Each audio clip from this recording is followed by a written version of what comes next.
you for watching. Total info. Weather.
Total info. Sports.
Chairman Braband, I think we're ready to start. Good evening. This is a meeting of the Transportation Commission of the Board of Trustees of the Village of Wilmette. Staff will now call the roll. Commissioner Braband? Present. Commissioner Hayes? Present. Commissioner Gates? Present. Commissioner Kabidi? Present. Commissioner Schmidt? Present. Commissioner Tyner? Present. Commissioner Levy? Present. And staff, we have, I'm Bridget Berger-Raish, Director of Engineering and Public Works. We have Daniel Horn, Project Manager, Police Chief Kyle Murphy, and Village Engineer Dan Manus. And I also like to welcome our guests from Civil Tech, Jackie Hendrickson. I'm not sure if Heather will be joining us. Yes, so Heather's on the call, joined via her phone. Okay, super. Thank you. Hello. Back to you, Chairperson Braband. This meeting is being conducted remotely via Microsoft Teams. For those watching this video in the future, the state of Illinois is currently under a stay-at-home order issued by Governor J.B. Pritzker due to the coronavirus global pandemic. As a result, all in-person governmental meetings have been canceled. However, the Open Meetings Act now permits electronic meetings of governmental bodies like the Transportation Commission, and this evening we are conducting our business in compliance with the state law. This meeting is being broadcast live on our local cable access Channel 6. It is also being broadcast on the internet on YouTube Live, and the URL for that is www.youtube.com/user/Village of Wilmette/live. If you would like to participate in the meeting, you may use the Microsoft Teams app on any device for free. No sign-in required. The link to join each meeting is posted on the website calendar at www.wilmette.com/calendar. The meeting will be archived on the Village's website, as we do with our other televised public meetings. A remote meeting requires a different mechanic for public participation.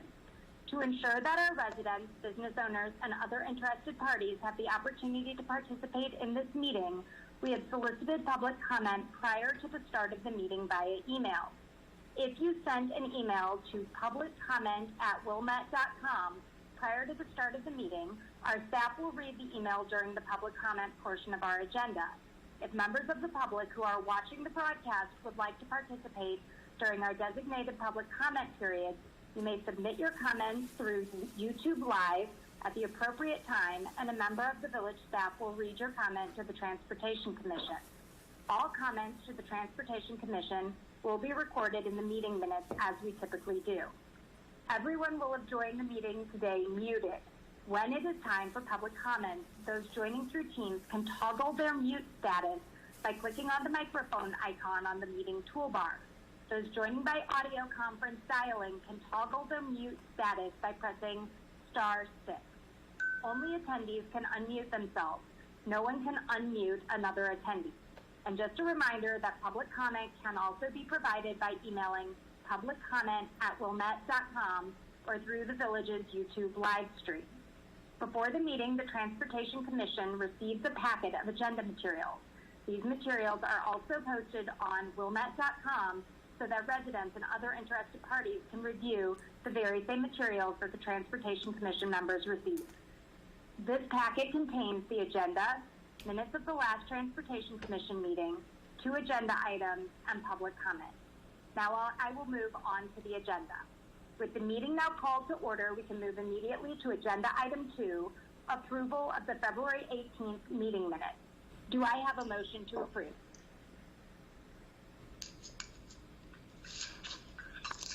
I'll make that motion that we approve the minutes for the February 18th meeting. Thank you, Commissioner Tyner. Do I have a second? I'll second. Commissioner Gates? All in favor? Aye. Aye. Aye. Aye. Any opposed? Okay. The minutes are approved. At this point, we will have a slight deviation from the agenda that was previously posted because of the quantity, the number of public comments received prior to this meeting. The staff is going to read those public comments aloud before we move into the review and approval and the subsequent public comment period. So I will turn it over to the staff. Thank you. And I did not mute everybody when you joined the call, so if you are not speaking, if you would please just make sure you're on mute so we don't get any feedback. Thank you. Okay, I'm going to share my screen here. And that is not the one that I wanted.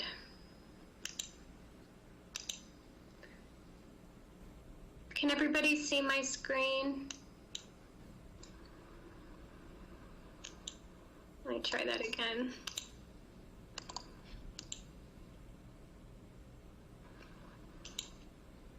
I can see it. Yep. Okay. All right, so there's quite a few pages of public comments. We'll go through them, and Village Engineer Manus and Project Manager Horn are going to help me read all these, so. Here we go. Laura Smith at 2149 Washington Avenue. I support approval of the active transportation plan and encourage the village board and staff to actively implement the recommendations therein so that bicycling and walking will be better and safer throughout the village. Jan and Don Barshish, 1500 Sheridan Road. We support approval of the active transportation plan and encourage the board and staff to actively implement the recommendations therein so that biking and walking will be better and safer throughout the village. Bruce Miller, 1007 Lake Avenue. Members of the Transportation Commission, thank you for the opportunity to provide comments regarding the village's master bike and active transportation plan. Overall, the plan looks good. It addresses problem areas like Skokie Boulevard, Edens Expressway, and downtown Wilmette.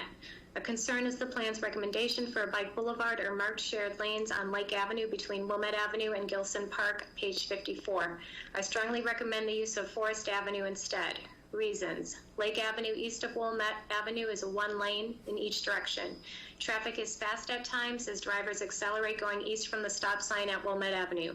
Drivers also come fast from the east, braking only after 10th Street. From our house at 10th Street and Lake Avenue, we see about 30 plus preteen riders daily in the summer on Lake Avenue sidewalks.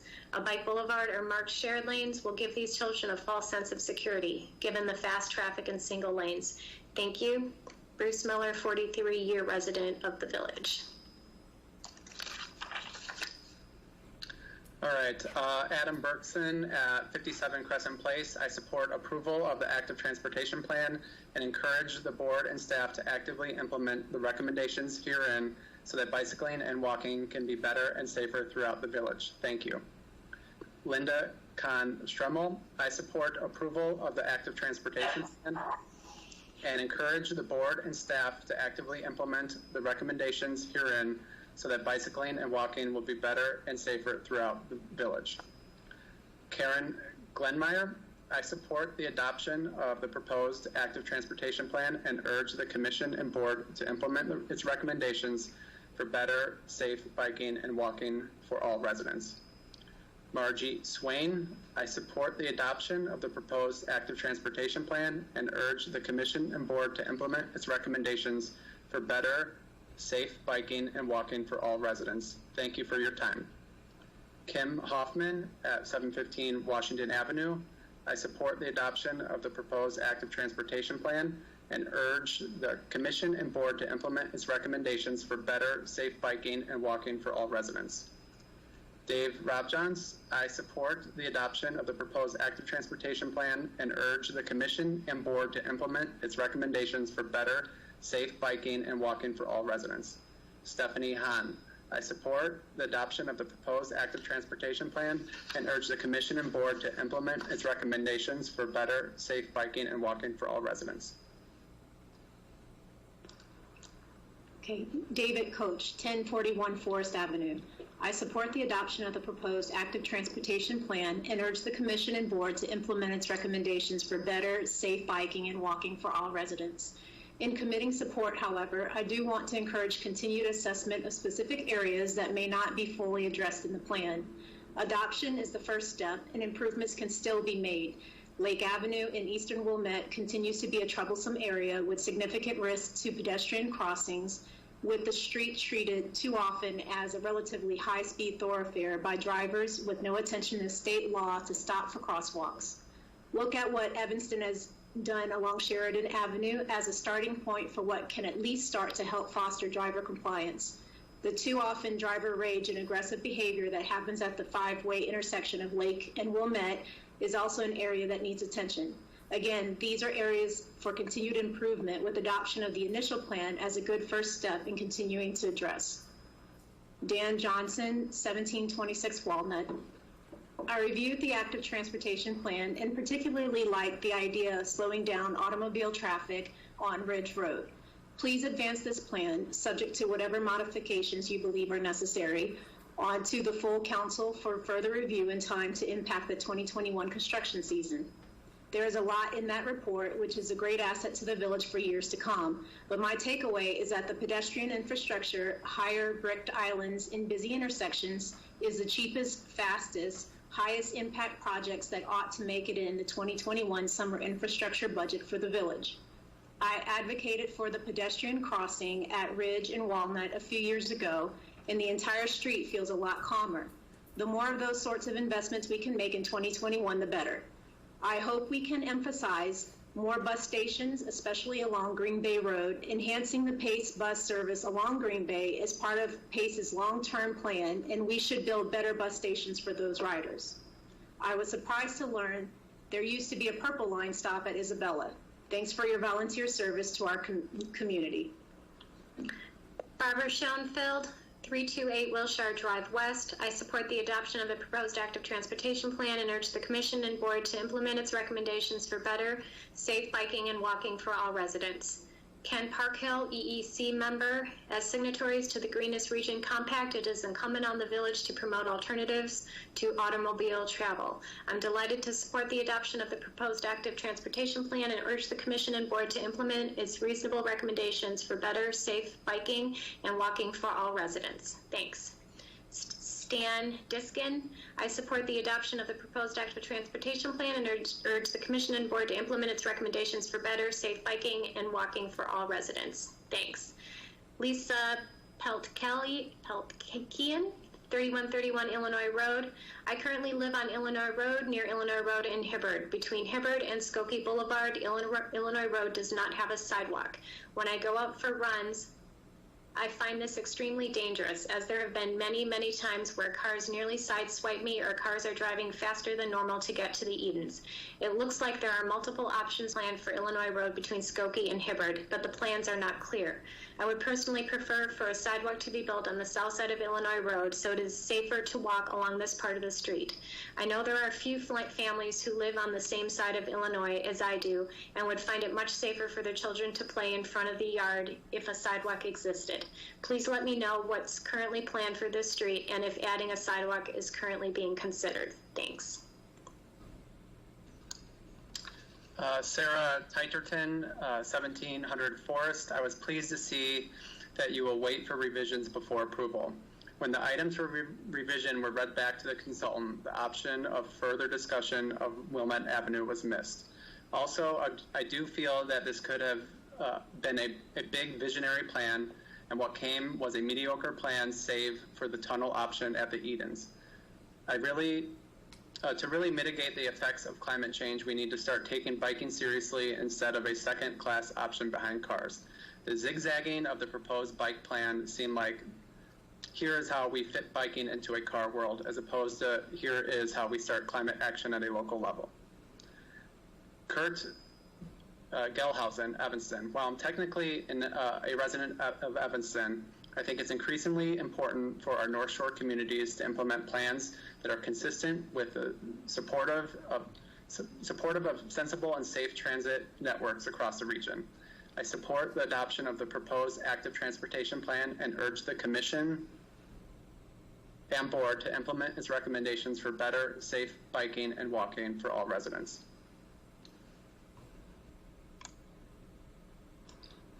Cynthia Doucet, 520 Lawler. I have reviewed the information sent out today about the bike walk Wilmette plans and am very concerned about both the Edens underpass and expected increased bike traffic from non-residents on Lawler Avenue. While I am in favor of bicycle access around our village and reduced vehicular traffic, the underpass and Lawler Boulevard parts of the solution will cause undue negative impacts and should be removed from the plan. The underpass. This would create a personal safety issue for people both using and living near the tunnel. I would never let my children use such a tunnel or recommend that anyone else use it, especially with Glenview Road just a block south and Lake Avenue just 2 blocks north. We can expect that some people will use it as a gathering place, sometimes as a public restroom, and whether the tunnel is 12 or 20 feet wide, it just seems like it would be a frightening place, let alone to be sold as a gateway to Avoca West School. This money would be better put towards a sound wall to increase peace and property values rather than scare people away from the neighborhood. Lawler Avenue Bike Boulevard. The Hibbert-Glenview connection to the west side of the Edens allows the needed access to the west side in concert with the Lake Avenue improvements without the need to direct additional traffic through the neighborhood directly to the east of the Edens, both on Wilmette and Washington Avenues. Our small neighborhood is neither a destination nor should it be a thoroughfare for traffic of any sort trying to go east-west between places like the Harms Woods Bike Path and Wilmette Lakefront. The two sides of the square I've highlighted, Washington from Hibbert to Lawler and Lawler from Wilmette to Washington, do not add value, bring non-residents to our quiet neighborhood for no good reason. We're thrilled that our neighborhood is adding families with school-aged children, and we don't want to put them at risk. Thank you for your consideration. We appreciate the timing for your communication. Since we are finalizing plans for remodeling our home, we've lived here for over 20 years, and I also spent part of my childhood in Wilmette. The village is dear to our hearts. This decision about the underpass will now guide our choice about staying in our home or moving. And then this resident submitted additional comments below. Background resident, I have researched the topics. Background research. I have researched the topics of crime, litter, property values, etc., related to homes directly abutting a biking, walking path. And I understand that there are nuances and positions on both sides of the issue. I'm a health economist, and I see that while many of the articles and positions may be based on emotion as opposed to the scientific method, some of the studies over the years have been sound and clearly let us know what to expect in the way of both benefits and drawbacks. Concerns about the tunnel. My primary concern is the tunnel, and I hope that those plans can be changed in favor of the overland options of Glenview Road and Lake Avenue, which are also planned and are within 1 or 2 blocks of Wilmette Avenue. Here is a link to a position held by the National Highway Traffic Safety Administration, Federal Highway Administration, Centers for Disease Control, and Institute of Transportation Engineers. The references also specifically discuss use of school children, and the Wilmette bike walk proposals mention the Avoca West access as a benefit. The following key points in the NTSB overview are: bridges and underpasses will not be used if a more direct route is available. Crime, vandalism, graffiti, lighting, and drainage issues may also cause problems.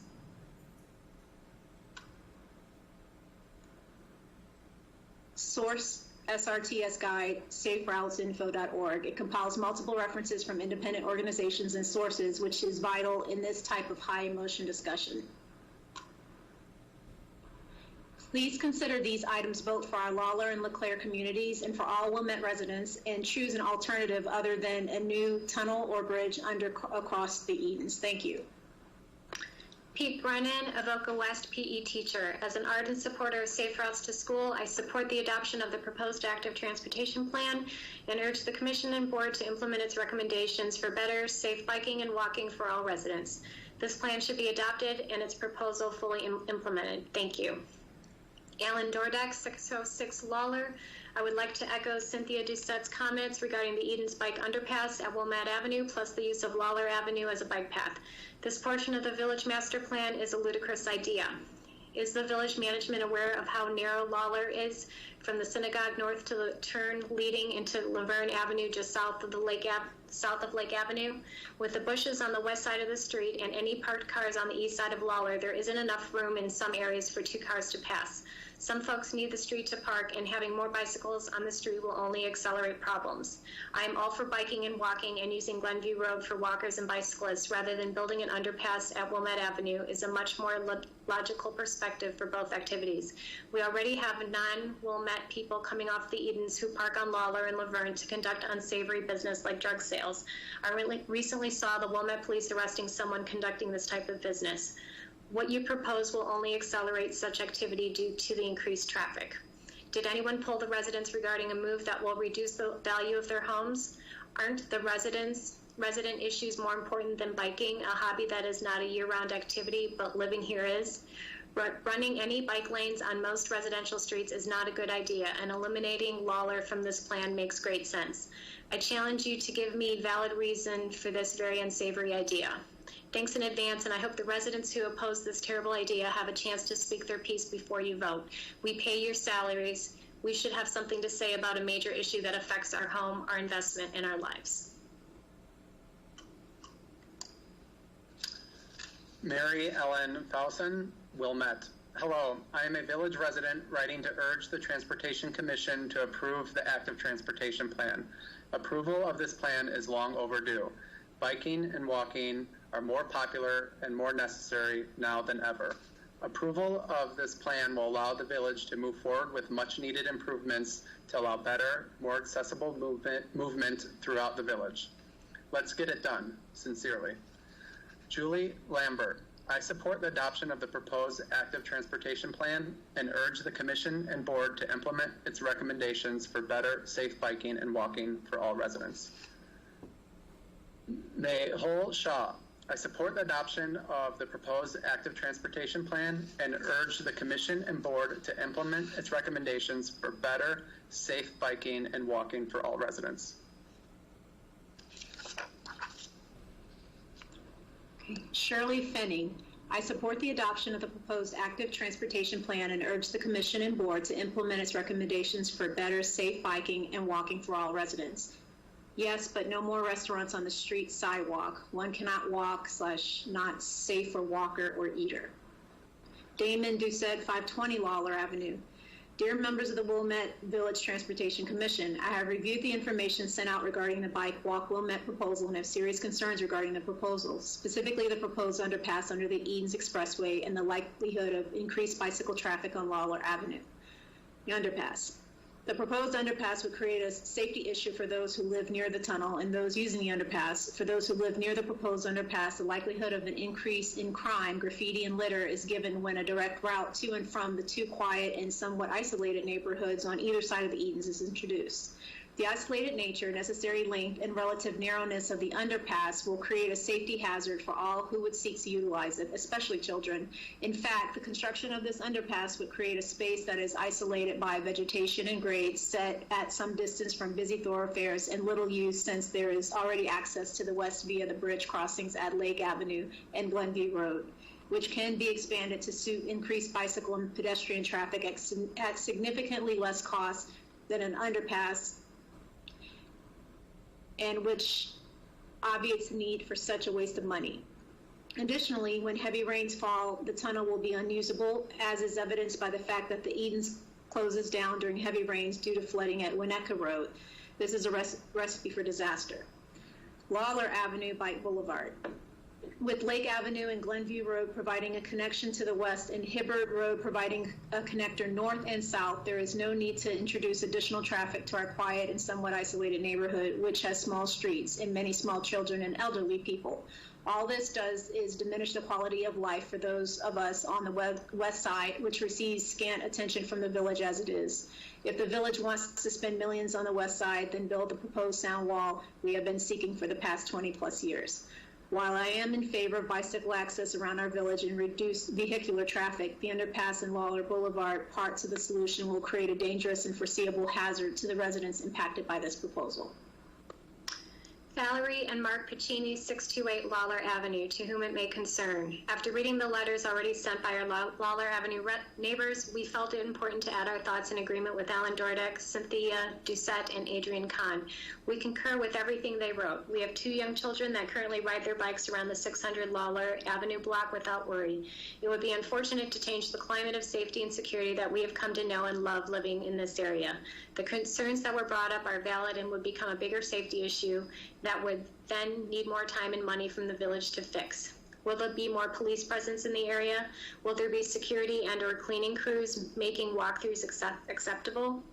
We won't rewrite all of the valid points our neighbors have made. However, please take our thoughts seriously as you move forward with this plan. It would make us feel very unsafe to have people hanging out in a tunnel and using our street as a thoroughfare.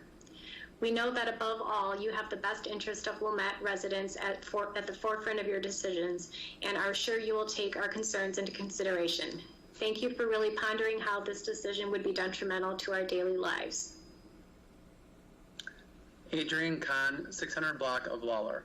Hello, my name is Adrian Kahn, and I am a 48-year resident of the 600 block of Lawler. My home is in the center of your designated Lawler Bike Boulevard between Wilmette and Washington. And while there are pros, such as cleaning and maintaining the street and bushes from debris, there are not enough to overcome the cons to be on board with your plan. The first thing I noticed when reading the National Association of City Transportation Officials Urban Bikeway Guide is everything is geared for the comfort of the bike rider, which is fine, if it doesn't run through a 2-car narrow street. There is not even a space for a shoulder because of the bushes where to protect us from the highway noise and soot. Our quiet little stretch of sidewalk filled with children at play does not have a street running east or west. It has a secret sidewalk, as the kids refer to it. This is a pass-through walkway, as the street itself ends at Laverne and Central. It works well for us as residents. Children use it to walk or bike, but it may not be used by the non-residents as a quick pass-through. This is of concern because it is not lit and anyone could be there. 500 to 600 Lawler is made up of 2 double blocks of homes with no drama, just little kids having safe fun. I don't like the idea of someone not from here in the area, which is dark at best. Lawler is not the best of lit streets. Today, I went over to Laramie across Edens from my house. I asked many of my neighbors if there were a lot of bicycle traffic on this very wide road. That can easily handle cars parked on either side and bike riders. The answer was a unanimous yes, which presented an immediate concern to me. Then I asked if they would be comfortable to allow their children to use the tunnel that your committee seems to find so necessary because of pressure from bike riders. The answer was no, not in especially today's climate. Others said they would have no need to use it, which I expect to be a proven fact, not much use and waste of our tax dollars at this time in country conditions. Anyway, non-residents will also be coming day and night into our street, and having been robbed twice, it is not a comfortable feeling. As I said, I am 78, and many of my Lawler neighbors are approximately my age. The other end is we are seeing a great increase of young families with children. The kids are up and down the safe street with rarely person to be seen. To me, a strong issue is safety. I would not feel safe going out at midnight to throw last-minute garbage out before pickup, or walk my dog even in front, or come home in the dark because of the transit situation your plan will create. My home has a street lit in front and could easily be used as a stop-off and resting area on my property. Yes, it is village property, but I live here. This street is only for 2 cars side by side. It is not your standard street. The opposite side of my home is county IDOT property. There is no room for a soft shoulder. The trees, bushes are very important, not only for soot protection, but for sound buffer. Since 2002 or before, we have been trying to get berms, but Village tells us no money, even though we qualified. I came with good hearing, and I now wear aids. The decibel level is so bad, hard to visit outside. Your plan will lower our property value even more than the highway does. This is a serious situation. Little kids are being put at risk on many levels. They have a whole safe strip, 4 blocks of sidewalk to play, and parents are comfortable letting them ride their bikes back and forth because basically the only walking traffic we have is ourselves and some dog walkers from neighboring blocks. We all know and look after each other, especially the elderly. Yes, I do have a husband, but he has no bearing on my need to feel safe on the street. I feel the village controlling how many cars can come on our street. I fear the removal of or limiting of parking that is mentioned, which is very limited at best, and all because it will make the bike rider happy. Is this what you would want for your street to become? Government tells you what you have to have and do because it benefits non-residents, and you, the taxpayer homeowners, mean nothing. I do not want to live in an executive order world to benefit someone's hobby. I want to have all the company I want driving to my house and have a place to park. I want my bushes and trees to stay. I want to feel safe to walk my dog at 11 at night without fear of a stranger sitting under the streetlight on my front lawn to rest, or at any time during the day. I fear losing my little corner of the world as it is now, and fear it will become a busy bypass. You will make our lives different and not in a good way. You will hurt the way of life in terms of privacy and safety and home value. Is this what Wilmette wants to do when there are other alternatives?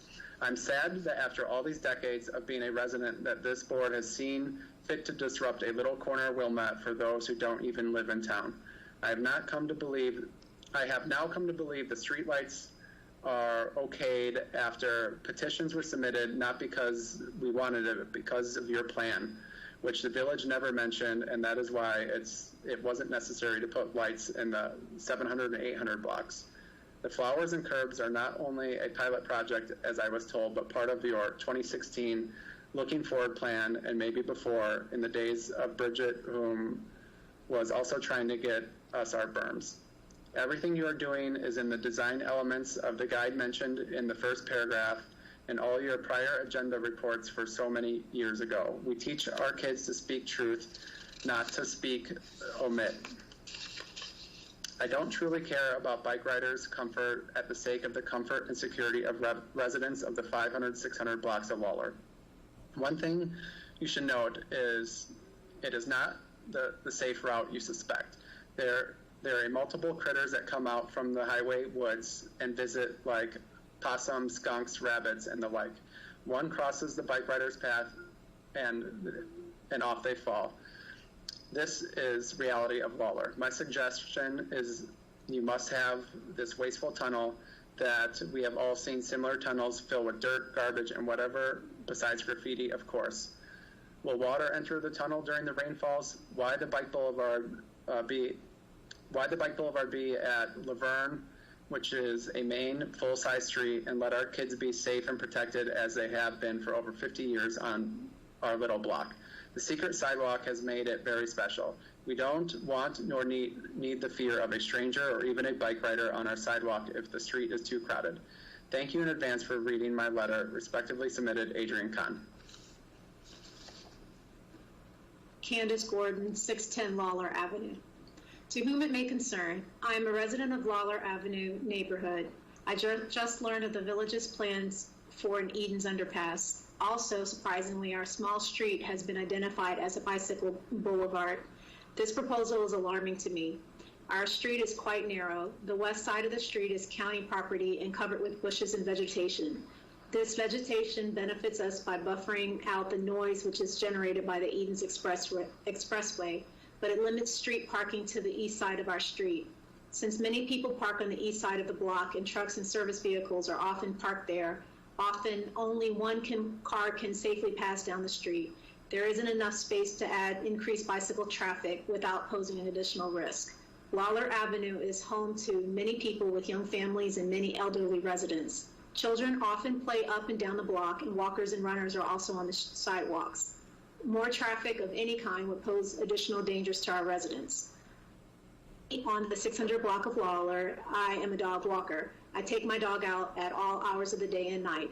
Lawler Avenue is quite a dark street at night. Recently, the village installed some street lights, but it is still very difficult to see at night. A secret sidewalk runs between Lawler and Laverne, and it is not illuminated at night. I fear that your proposal could allow strangers onto our street at all hours of the night. Why would the village allow a tunnel to exit into a quiet neighborhood filled with families? Aren't there better alternatives? May I suggest that you look further south? At Old Glenview Road and Frontage Road, there is a section where there is no sidewalk. Homes there face east. On the west side of the highway, there is a hotel. Such a placement would not affect walkers, children at play, and community members.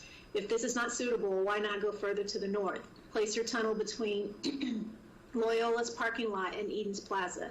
Again, this placement would keep our small street filled with families from being impacted negatively. I hope you will act to protect our community by rejecting the current proposal. Thank you for your consideration. Joel Afric, 1221 Ashland Avenue. Ladies and gentlemen, my wife and I are 29-year residents of Wilmette and regular bike riders. I ride early in the mornings on Sheridan Road, and I take more leisurely rides on the North Branch Trail, which requires that I ride west through Wilmette and cross over the Eden's Expressway. I ride approximately 2,500 miles a year. My wife rides on some of the same routes. We enjoy biking for recreation and fitness. I read the much-delayed report describing the plan cover to cover. There is a typographical error on page 63. When I began reading the report, I was hopeful that Wilmette would be taking a serious step forward in making the village a more bike-friendly place. And through the adoption of a plan, it would make the village more attractive to individuals and families seeking a great North Shore suburb that recognized the importance of biking. That is not the feeling I had when I finished reading the plan. While I support active support the active transportation plan, and I encourage you to move it forward to the village board. I regard the plan as only an incremental step forward. It is almost as if Wilmette thought some action was needed to check a box, given the great strides of communities such as Evanston to make themselves more bike-friendly. The term bike-friendly means more than paint and signage, which are the two things that the active transportation plan provides for the most part. Bike riders are pleased to see increased signage for themselves so they can follow the established bike routes. And we support increased signage to remind motorists we all share the road. Likewise, we are happy to see an occasional painted bike lane, whether designated with a solid line or a dotted line. None of those, however, protect bike riders, as well as the creation of more curb-protected bike lanes, greater use of traffic control signals that are bike-friendly, further expansion of the few protected side paths proposed in the plan, and more concerted actions by the village to communicate to all village residents that bike riders are more than simply tolerated in Wilmette. My suggestion is that the village move this plan forward. We are already considerably behind other communities, but that it also undertakes an effort to do more going forward to promote active transportation and biking. Let's not make this an every few years activity. Between the alternatives of opposing the consideration of this plan, in which case no coordinated action can be expected on active transportation, and moving the plan forward and achieving some modest incremental improvements, I favor the latter. But I really think Wilmette can do more to make itself truly bike-friendly. Joel Grossman, 808 Westwood Lane. To whom it may concern, as an avid cyclist, both for recreation and eventually again commuting, I support the adoption of the proposed active transportation plan and urge the Commission and Board to implement its recommendations for better, safe biking and walking for all residents. Piper Rothschild, 1046 Elmwood Avenue. Dear Commissioners and Board members, I strongly urge the Commission and Board to adopt the Master Bike and Active Transportation Plan. Wilmette needs to be at the forefront of better, safe biking and walking, and the plan is a great start to achieving that goal. I walk and/or bike through the village daily and know that many of the improvements designated in the plan will make my trips easier and less dangerous. I commend the village for developing the plan and encourage the board and staff to work diligently and quickly to adopt the recommendations that the plan proposes. Thank you very much. Janice Figman, I support the adoption of the proposed active transportation plan and urge the Commission and Board to implement its recommendations for better, safe biking and walking for all residents. Steve Perry, 86 Temple Court, Winnetka. I support the adoption of the proposed active transportation plan and urge the Commission and Board to implement its recommendations for better, safe biking and walking for all residents. Harry Drucker, 2500 Greenwood Avenue. Dear ladies and gentlemen of Wilmette's Transportation Commission, thank you for devoting your time to serving on Wilmette's Transportation Commission. The purpose of my email to you is to express my support for Wilmette's proposed active transportation plan. Biking and walking for getting to work, school, or doing errands, as well as for recreation or for exercise, has numerous obvious side benefits for our community and its residents. The village would be well advised to enact policies and adopt plans that promote safe walking and biking in our community. The proposed active transportation plan is a good first step in the right direction. Our village should adopt it and use it as a starting place to implement more thorough policies that will truly make Wilmette the leader it should be in providing a safe and robust walking and biking environment for everyone. Thank you and kind regards.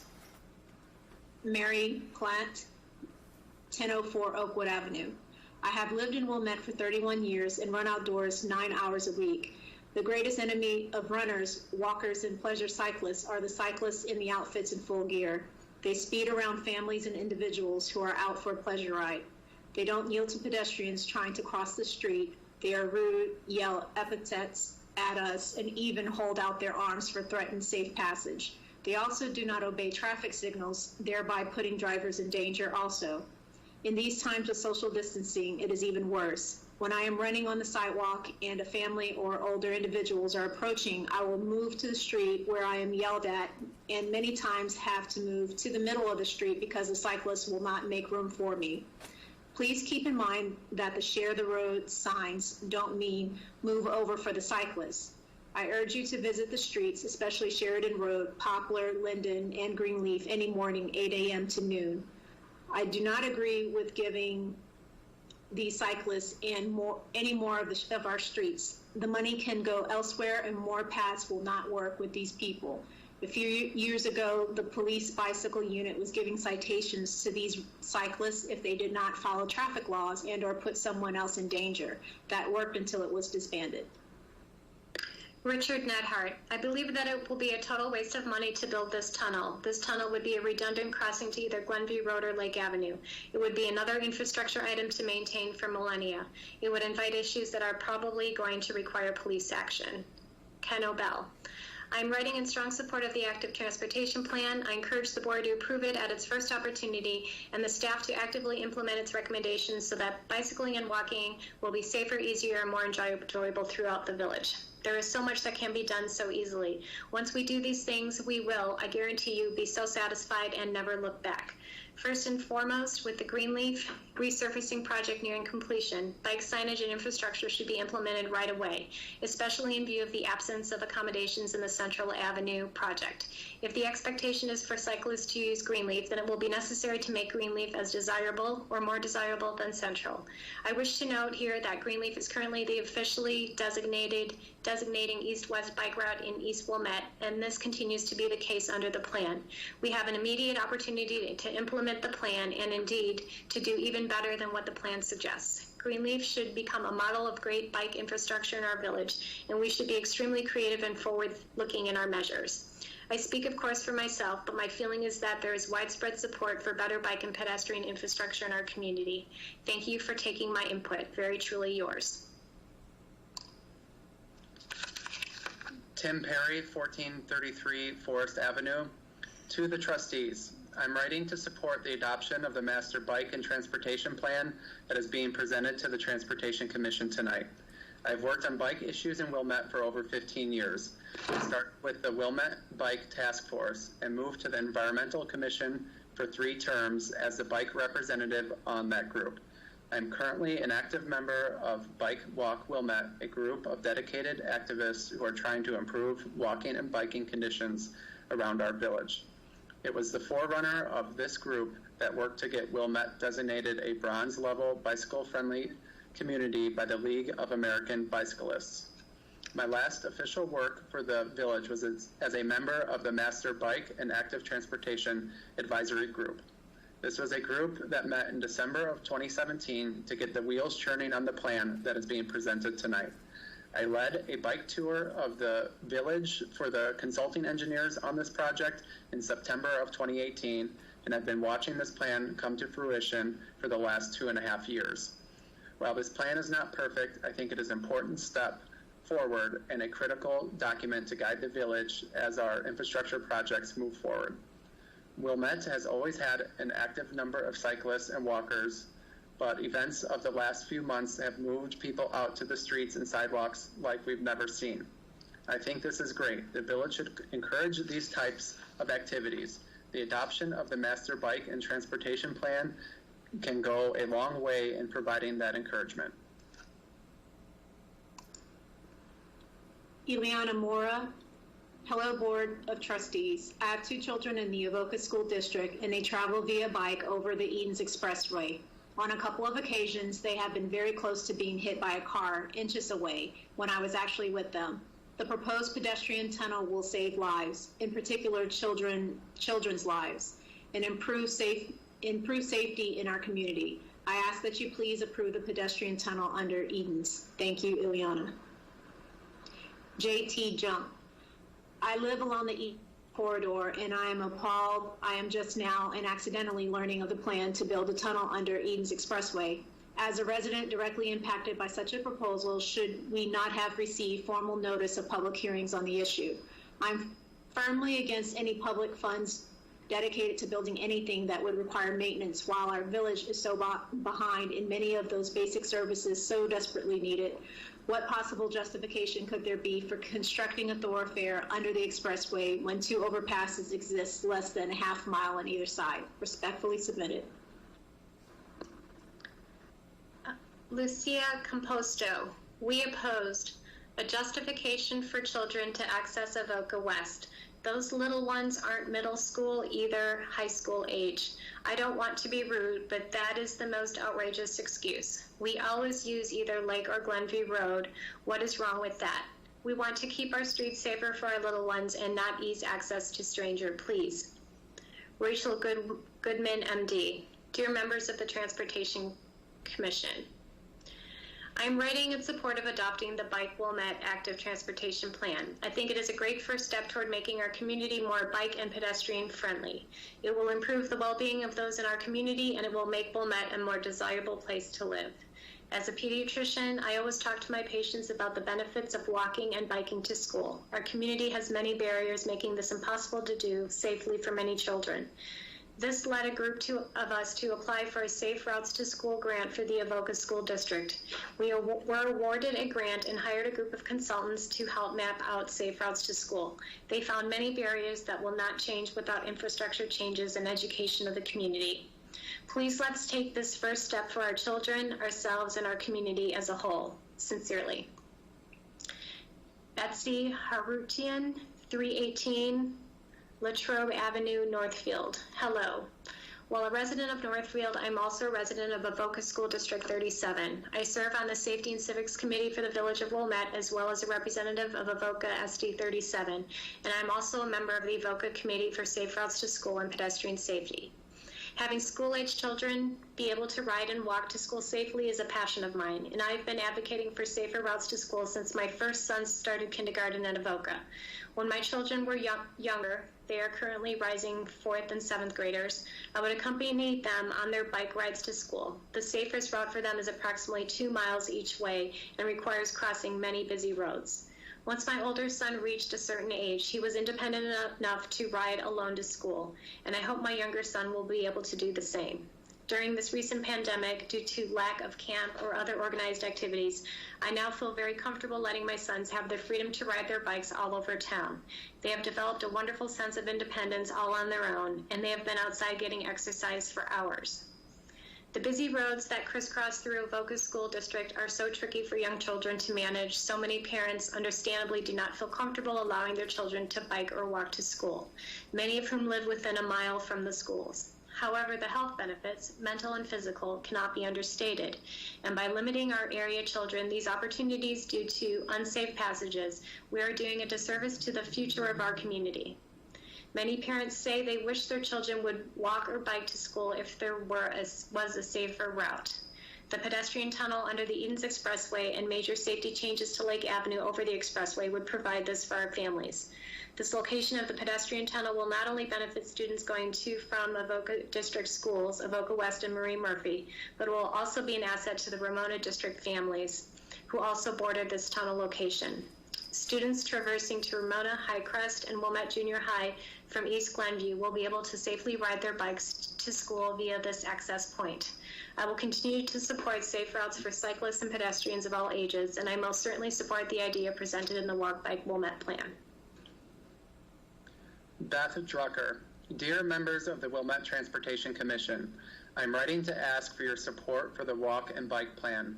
Wilmette residents will all benefit from making our community a better place to walk and bike. I'm currently a member of the Bike Walk Wilmette group and have long been an advocate of active transportation accommodations in Wilmette. As an avid cyclist and traveler, I have observed creative solutions in many other communities for decades. I'm eager to see Wilmette continue to improve local conditions, using the Walk and Bike plan as a starting point and making the needs of walkers and bikers an important criteria for all planning decisions in keeping with our Complete Streets policy. I look forward to working with the village in this effort. Sincerely. Susan Rabin, Lawler Avenue. I've lived in Wilmette for 50 years, raising 3 children, and have been both an avid walker and biker. One of the many positive aspects of living here has been the overall safety of the community. Having only 1 car when my children were young, I am very familiar with the village, having walked or ridden throughout. I found that the busiest and most dangerous place in the entire village is the Edens overpass at Lake Street, and yet it appears that no plan has been considered to provide a safe way for pedestrians and bikers to connect the east and west of the expressway. This passage is used multiple times a day by young and old who are accessing Loyola, New Trier, and Edens Plaza, along with many other destinations. There is not a need to make an underground walkway at Wilmette Avenue, since there are no sidewalks on both sides of Glenview Road, which is not even close to being as busy and dangerous as Lake Street.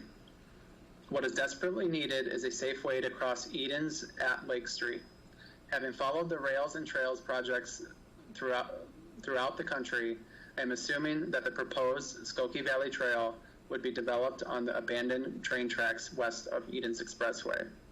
An overpass at Lake Street will provide a safe way to cross over the expressway and easy access to the Skokie Valley Trail without making a number of high-density side streets a great deal less safe. There is open grassland on either side of the highway that would provide a way to enter and exit the overpass using a gradual increase in height. While the proposed tunnel has a number of potential negatives in terms of safety, an overpass at Lake Street has an equal number of positives in terms of safety and providing access to the proposed Skokie Valley Trail. I would appreciate it if this comment would be read and shared at tonight's meeting. Thank you. Ann Nagel, MD. Dear members of the Transportation Commission, I am writing in support of the adoption of Wilmette's Master Bike and Active Transportation Plan. I am a physician and both a local and national advocate for safe opportunities to walk and bicycle as a means to one's best health. In January 2020, the CDC introduced their initiative, Active People, Healthy Nation. The initiative aims to increase physical activity through several strategies at the community level. The top pillar of this program is to create activity-friendly routes to everyday destinations. Wilmette's Master Bike Ped Plan and our Complete Streets policies can provide the guidance to create future roadway design that supports this aim to make it easy, safe, and enjoyable for people of all ages and abilities to walk and bicycle to destinations throughout our village. Thank you for your service to our community. Sincerely. A. Fogel. Let me first point out that the Avoca and Marie Murphy students who may or may not use the proposed tunnel all reside north of Wilmette Avenue. The boundary for the district is the north side of Wilmette Avenue and the west side of Hibbert. So that is just over 4 blocks between Wilmette and Lake, where there are already sidewalks and an overpass. Furthermore, the bikers who I talked to all would rather cross over a Glenview Road than take an underground tunnel. It seems like a colossal expenditure for a very small population and therefore very limited use. In addition, I have serious concerns about the safety, cleanliness, and maintenance of a tunnel. The village of Wilmette has not cut back overgrown growth covering the pedestrian sidewalk on Wilmette Avenue between Meadow Drive and Hunter Avenue, causing walkers and bikers to veer onto the parkway and the street. I would like everyone to know that this walk is a designated safe walking route for Highcrest School, Wilmette Junior High, and Ramona School by the village and the school district, as well as serving Regina High students. If they cannot or will not continuously maintain this heavily trafficked path, why would anyone think it would be different for a new, longer, expensive, and not as heavily used tunnel? Just take a look at the very small tunnel at the east side of Skokie Boulevard, just south of the Key Nature Center that I believe was constructed years ago for drainage. It may still drain, but it is filled with litter and landscape debris and has not been cleaned, raked, or swept this year.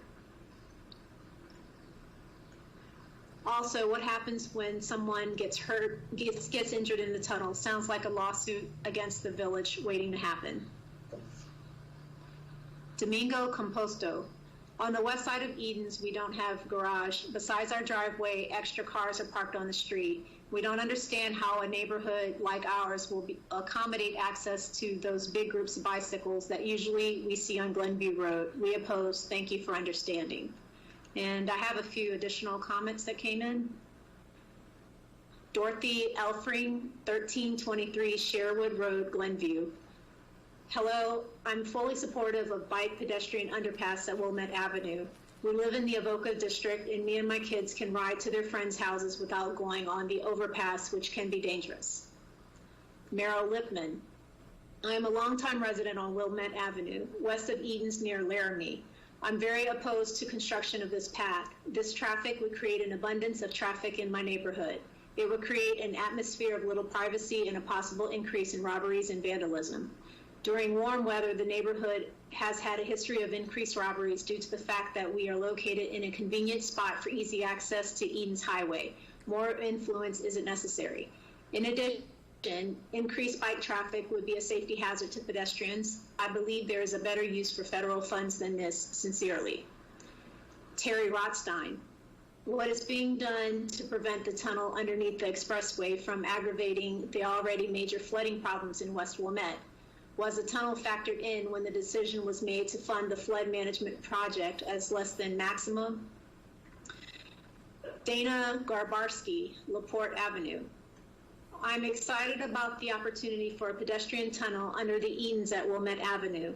This plan connects D37 and D39 students on either side of the Edens to their respective schools and friends on the other side, allows for pedestrian access in a much safer way than Lake Avenue, and connects east of the Edens directly to the North Branch Trail at the Wilmette Avenue crossing.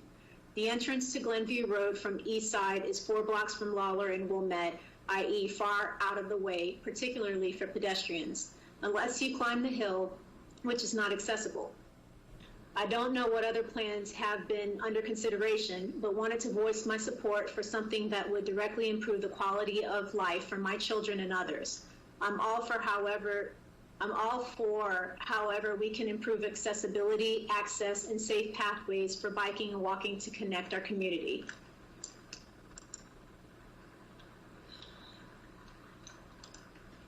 And this comment is from Lourdes Cornelius. Question for this evening, can you talk to why a bridge similar to what Lincolnwood constructed over Toohey Avenue was/is being considered, thinking about loss of permeable soil in an area that floods so badly? Will Heelan. I support approval of the active transportation plan and encourage the board and staff to actively implement the recommendations therein so that bicycling and walking will be better and safer throughout the village. I am particularly interested in seeing an improvement for bicycles on Wilmette Avenue between Green Bay Road and Ridge Road. This is a critical east-west passage for bicycling. And Joel Feinstein, 407 Wilshire Drive West. I support the adoption of the proposed active transportation plan and urge the commission and board to implement its recommendations for better, safe biking and walking for all residents. Why are we talking about a new bridge over or tunnel under the Edens Expressway when the bridge at Glenview Road has plenty of room for bike lanes in addition to the existing sidewalks? The bridge has room for 5 lanes and only uses 2 lanes. A tunnel would need to be jacked under the Edens and would most likely need a pump station to remove storm water and possibly groundwater. And that's it.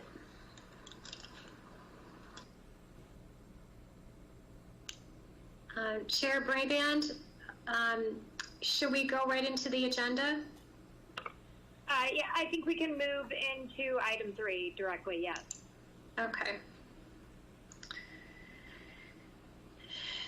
So here's just a quick recap. Can everybody see my screen still? Yes. Okay. Yes. Here's a quick recap of the agenda. We've gone through public comments, and there's only one item being requested of the committee tonight, and that's review and approval of the Master Bike and Active Transportation Plan. And to any of the guests who are joining us either on YouTube or joined us through the Teams call, we will have another opportunity for public comment after the commission has a chance to go through this agenda item. And then we'll run through old business and new business.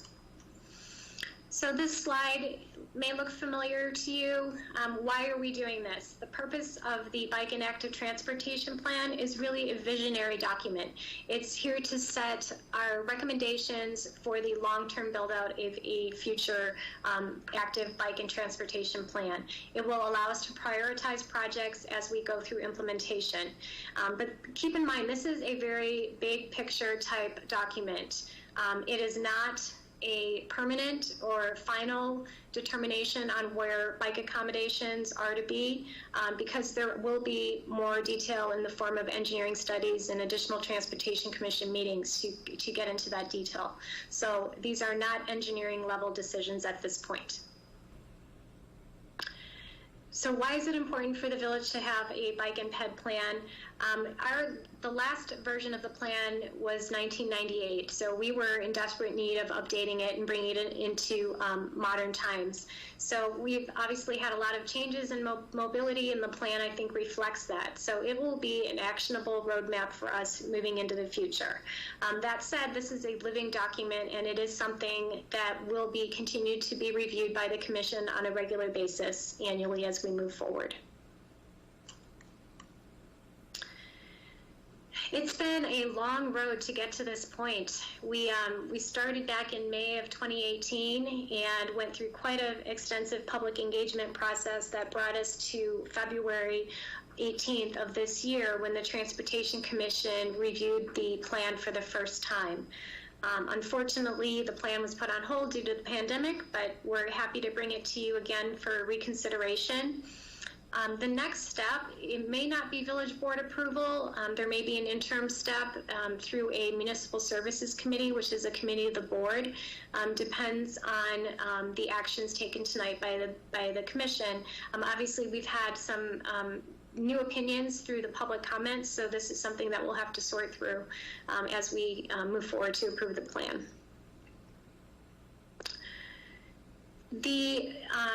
I took the disposition of comments that was prepared by Civil Tech and Active Transportation Alliance and juggled them around a little bit. But I wanted to start with the vision statement because this really sets the stage for all the other discussions.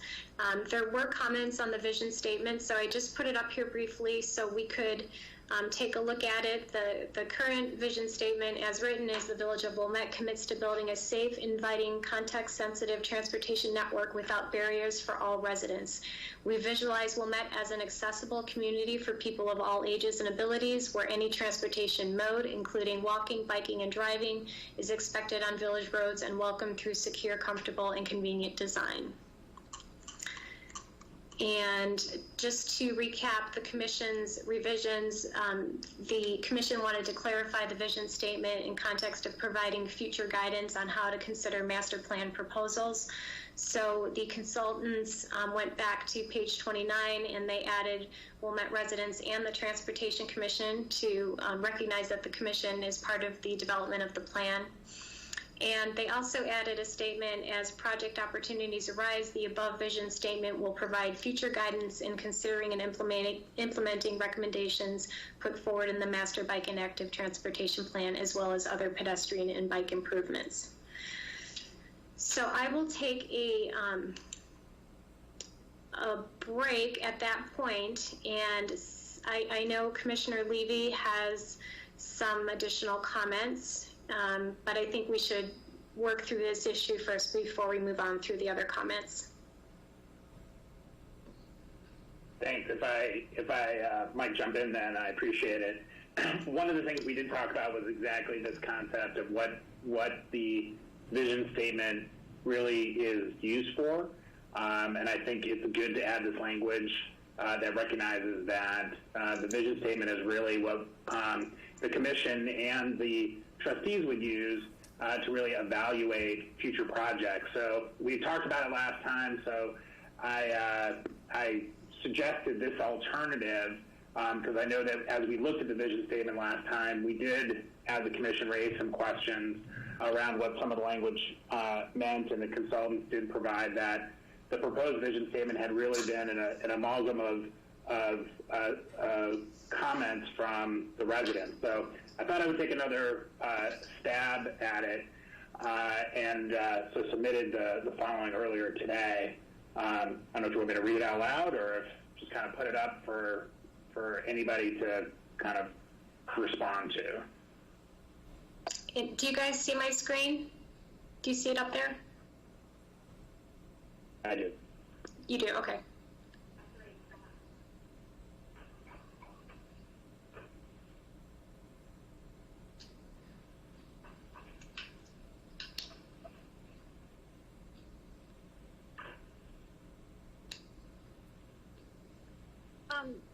Commissioner Brabant question. I given just what a vision statement is, the network serves residents, commuters, students, and visitors alike, seems simply like a existing conditions, kind of not really a vision for what we're looking to do in the future. I just don't know that it needs to be part of the vision statement. It is a statement of fact as to what it does, but I don't know that it's a component of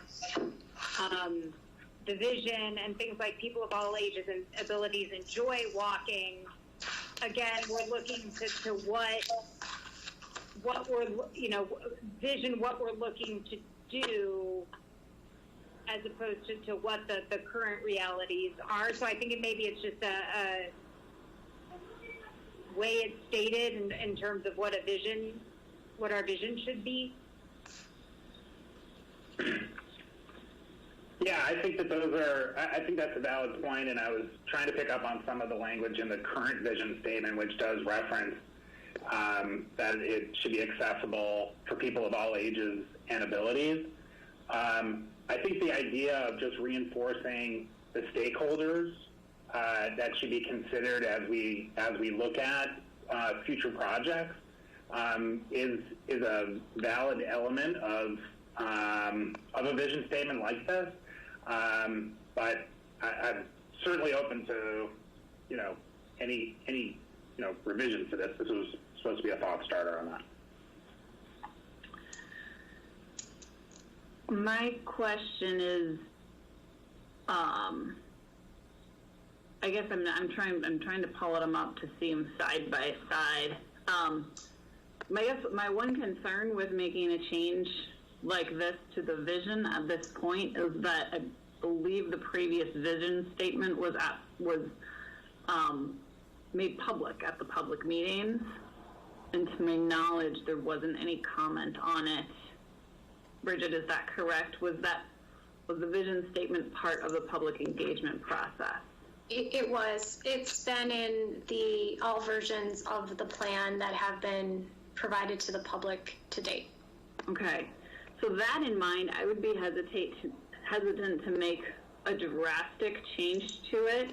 I'm not saying that it couldn't use some massaging, and I like some of the comments, the content that you put in the alternate, but I just don't, again, I hesitate on that because it is the vision statement, it's the overarching thing, and I can't pull them up side by side.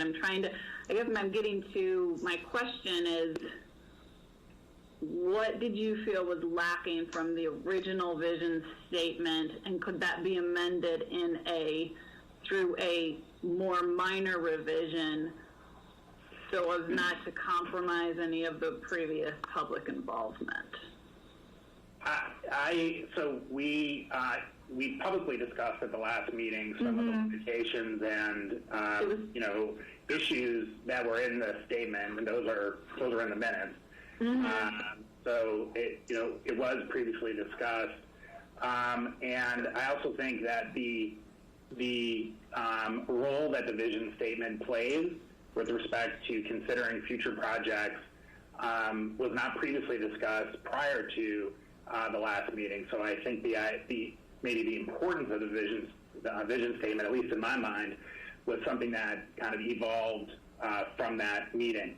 So some of the points that we made that we had previously brought up, and some of the disconnect that I felt was there was it doesn't talk about it really is really focused on roads. I think bringing in the idea of transit and sidewalks and trails really opens up the possibilities for of how we should be thinking about an active plan. It's not just about roads unless you're just thinking about bicycles.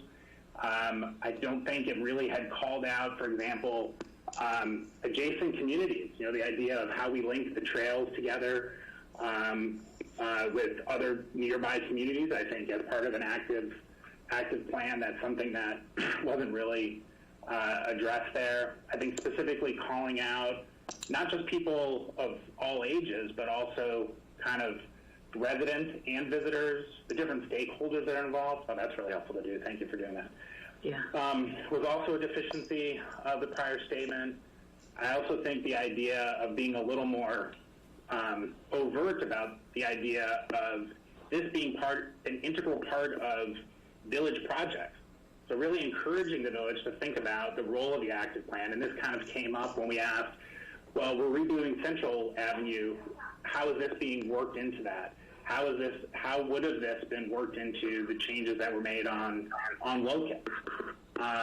So I thought that was deficient there. And then also just calling out the reason for an active plan in terms of the benefits for enhanced quality of life and public health. So I tried to think about, can I just change a couple words? And then once I started unpacking it, it just seemed like we were missing a series of opportunities to really frame the active plan.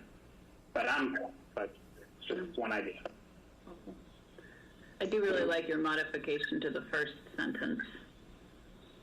I guess I like personally, I like the through an expanded, and I would even remove ADA. I would just say expanded and accessible network of roads, transit, sidewalk, greenways, trails, and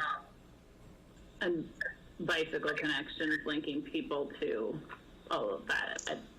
It's a little long in the end, but I like that as opposed to, I remember the whole without barriers of the initial one, I think does fit. It reads a little funny because it's a little ambiguous to me. Oh, can I make a suggestion in wording? It's Randy Tyner. Where your second sentence that says the network serves residents, commuters, instead of saying the network serves, which just it does, say what you envision. Like, we envision a network that serves residents, commuters, students. Could we simplify that though into simply residents and visitors? I mean, students are probably residents, commuters, or visitors passing through. Yeah. Just to get some words out of there. Yeah, I think I agree with that because I think even in the first part too, the different destinations, really destinations is all job schools, all that, all adjacent. I do like the calling out adjacent communities, but you could just say destinations within and adjacent to Wilmette. And then I agree with taking some of the words out, or I agree with the students are residents or visitors.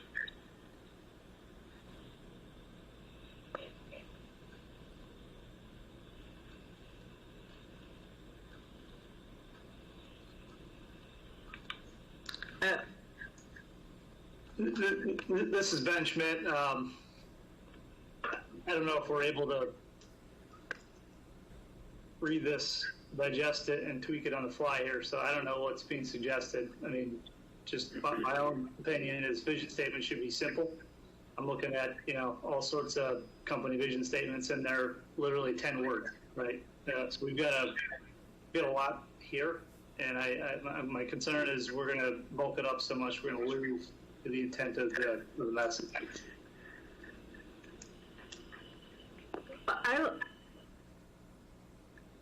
That's where I agree with Libby's Commissioner Braeburn's initial statement that a couple of these are statements of fact, but not necessarily vision. So I guess I would say that we could tweak the first sentence of the vision statement, the original vision statement, to incorporate some of these, some of these additional items. But I would lean toward going back to the original second vision statement.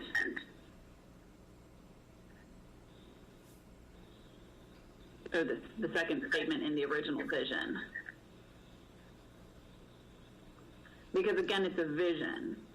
So I like that we visualize, and we could even potentially tweak that if there's a way to integrate some of what you had proposed here into that, to be more explicit. But I agree, people of all ages and abilities enjoy walking and biking and benefits from enhanced quality of life, public health, and economic opportunity. Yeah, some of that I think is good content under the vision, but it's not necessarily the sort of the why of the vision, but the vision itself is really just to provide a network that supports that. Yeah, so it sounds like what you're suggesting is possibly the first sentence, keeping the first sentence, and then the next sentence would be, were you suggesting taking the second sentence from the existing vision statement, or just modifying that second sentence to say, we envision the network serves residents and visitors alike? I was suggesting we go back to the second sentence of the first vision, potentially with modification of that if needed. But yeah, I was suggesting, I really think it's just that, I think the biggest thing the vision needs is that modification of the first sentence. Instead of saying, because it's, again, we're committing to building a safe, inviting, context-sensitive transportation network. It really is just that. And I would even say, I think we previously discussed, just take out without barriers, but then say for all residents and visitors alike, or something like that. Because it's really not even just residents that we're building this for. It's everyone who uses our roadways. And our transportation facilities, which is beyond residents. So, residents and visitors. Yes, I agree with Commissioner Hayes. I guess then my question is, because we feel like it is speaking specifically to roads, if instead of saying is expected on village roads, could we say on village facilities? If we aren't going to list out transit, sidewalks, greenways, could we lump them in or infrastructure? You know, whichever word we want to use. So we aren't speaking only to roads. We're talking about any facility or any piece of infrastructure. And then my other question on what are we feeling? That the other thing that's missing is we're falling a little short, that we're saying we want it welcomed through secure, comfortable, and convenient design. Do we want to say something like through the village's policies and programs? Do we want to add a little more strength? You know, that essentially we're not just welcoming it, we're making it and welcome through secure, comfortable, and convenient design. Yeah. In our policies and programs, or something at the end of that sentence. So we're giving a little more muscle, a little more commitment than just we're welcoming it. So I think I like the direction that we're going. My concern about just saying village infrastructure is I'm not sure what that means, and when policymakers look at this in 5 years, is that going to be clear? And is there some reason why we're constrained from actually just saying transit, sidewalks, greenways, trails, and bicycle connection, like just using the words? Well, because I guess my thinking of it from the other side, when you list it out, you then, if you don't list it, it's not there. The more general you are, the more latitude it gives you to pull anything that's a facility or an infrastructure in. When you take the time to itemize what that means, you then exclude. So generally, from my side of the table, you're better being general and giving yourself more wiggle room than being specific and excluding. I agree with your legislative interpretation. The risk also is that it is is people understanding what that means, right? So maybe we just talk about whether village infrastructure is the right general term for it. Right. Can we change it? What about is expected on the transportation network? You know, because it's really what we're talking about is what is expected on the transportation network. I mean, I would be inclined to think facilities just because of how I think of all of these roadway elements, but what we're really talking about is the transportation network. If you're talking village infrastructure, I just think of water for some, you know, like, but, like, it's true. It's how do you interpret infrastructure? How do you interpret, you know, and so. And then I think someone did bring up the point, should we, I mean, we have quite the run-on sentence here, but should we have something that does commit to including the plan as an integral part of village project policies and programs? Do we want to go that far? Yeah. So Bridget, could we, after convenient design, say and incorporated into our policies and and reflected in our policies and programs? Either way.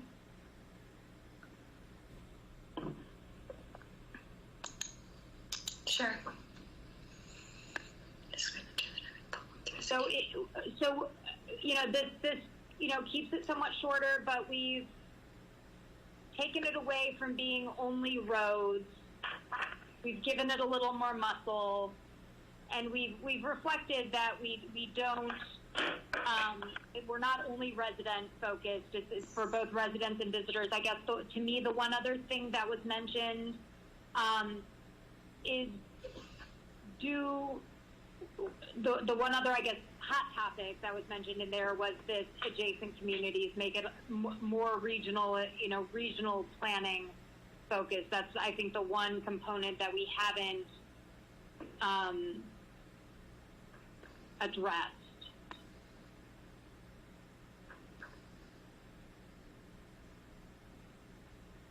Well, we could just say at the end of the first sentence, then linking, instead of ending it there, just say linking people to destinations and adjacent communities. Going with the less is more.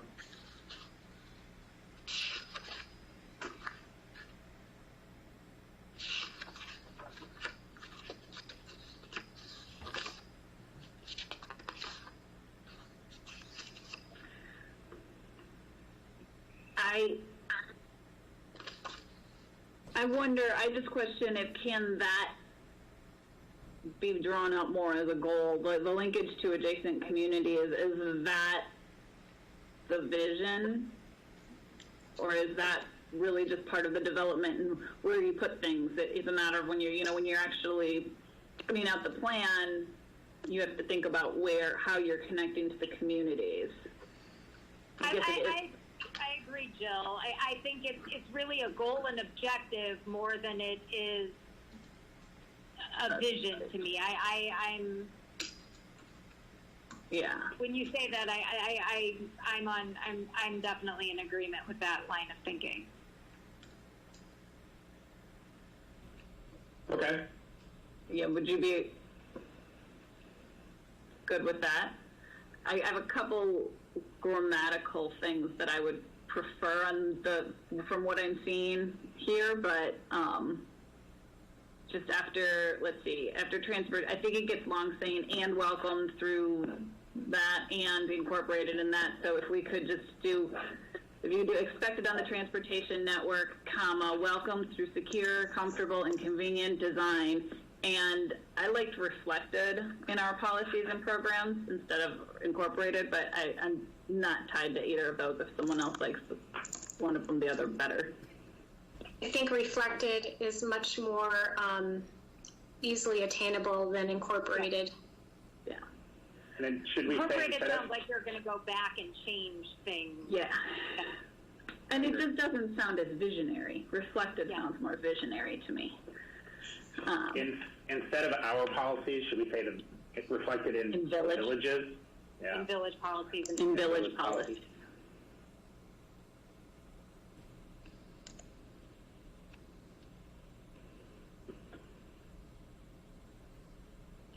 Okay.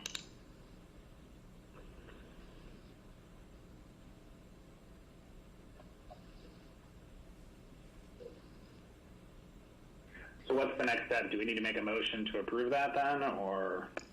No, I was just giving everybody a chance to read it one last time, and then if everybody's good, we can move on.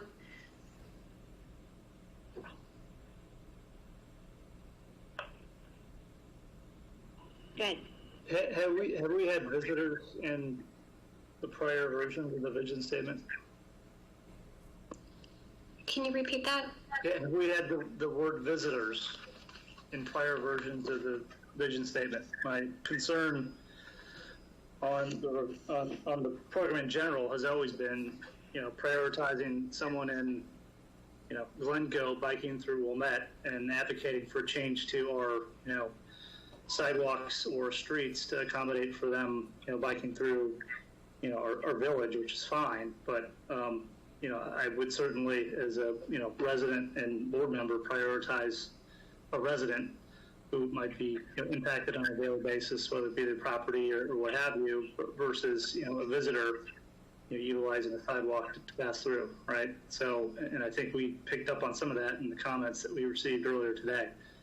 So that's why I asked the question, and that's, going to be a lingering concern, going forward. Well, I guess I also heard, the concerns about people from the outside, but I guess given what that sentence is, we wouldn't want it to not be safe, not be inviting, or not be context sensitive for someone just because they were from outside and isn't speaking to their needs. I wouldn't say. I guess the other thing is, if what we're saying should be a goal or a priority is connectivity, then that means it's both important for people from Wilmette to be able to connect to facilities that are outside Wilmette, and in doing so, you therefore accept that other people have connectivity. We don't get to have facilities that are only easy for us to get out and connect to other people's trails, but not easy for people to use ours. Yeah, my point though, my point is, in implementing these changes, and again, we've already gotten a flavor for this, every incremental change has to be balanced by the resident who is directly impacted, i.e. their house, and the folks that are going to be utilizing the system. So again, I don't want someone to read the vision statement and give a green light to whoever, advocating and pounding the table here, with comments, to the board and, the broader village board and this board, seeking change on something, when again, I think the obvious priority should be, a resident or homeowner, renter, et cetera. And again, maybe I'm overreacting, but if we're going to start adding all these elements to the vision statement, I don't want someone to look at this and say, hey, well, we're a visitor, we have our say too, and and we have to place more emphasis there. Now, obviously, that's our job as a board to weigh that going forward. But again, that's why I asked the question: did we add visitors in the prior versions that everyone's seen before? We got to make a motion to approve this in real time without having the chance to actually work with the language. I am certainly not village council, but I don't read this as empowering someone from Glencoe to force a tunnel under the Eden. I agree with the prior commissioner's statement in terms of recognizing that we're part of a larger world and how we link from an active plan with whether it's Evanston or Kenilworth or Winnetka. I know when I go out for a bike ride or I go out for a walk, I probably crisscross multiple communities. And I do think it's important as part of an active plan that we consider people who are walking or commuting across our community and how they're able to do that. I've talked to a number of people while standing there waiting for the train, and there are a number of people who wait for the train at the Wilmette train station that are not residents of Wilmette. But I think we should be considering, if they want to walk or they want to ride their bike to the train station, that we consider that as within the plans of how we design the community. I think regardless of where you're from, you're a user of the transportation network. So I would suggest the term user instead of residents or visitors. It's a bit technical, but I see both sides. I mean, I see the argument of I agree. Like as a board, in a resident, we would prioritize a resident need over someone from Glencoe wanting to come through. That said, I really think we're building a network for users, for people who drive, walk, bicycle within the region. And when you're on a bike, you don't always know where one village ends and another village starts. And so, and I think that should be how it is. I think regionally we should work together to have a supportive network for all users. I think that is a brilliant suggestion by Commissioner Hayes, personally. This is Ben. I like the terminology too, quite frankly. Great.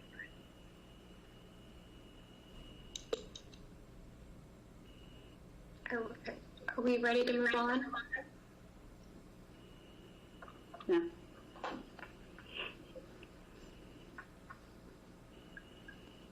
Is that a yes? Yes. Okay. Yes.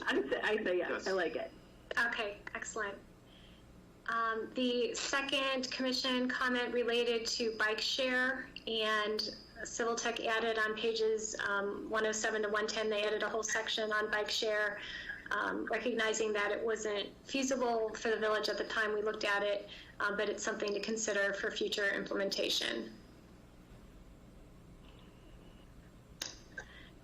Questions on more information on the implementation plan. On page 119, there was text added that talked about this is a planning level document that will undergo ongoing staff level review, including additional transportation commission meetings and public comment before any implementation of the plan occurs. So basically, all of the improvements by accommodations in this plan will go before the commission before they are implemented.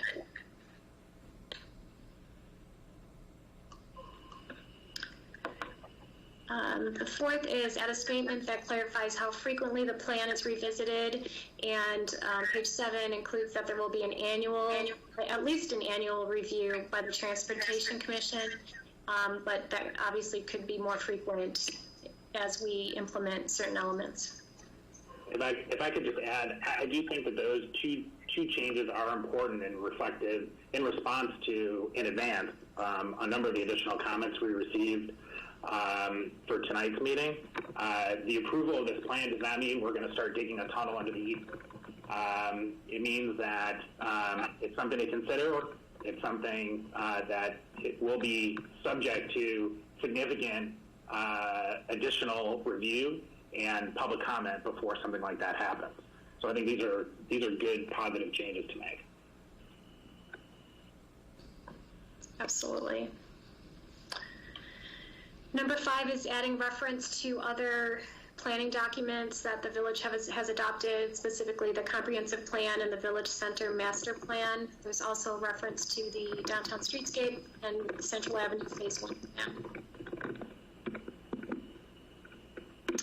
And I apologize, number 6 is a duplication. Evaluation of Hunter Road for bike accommodations. Page 59 includes a new section called Other Network Considerations, and Hunter Road and Gilson Park, as well as Wilmette Avenue, are included in that new section.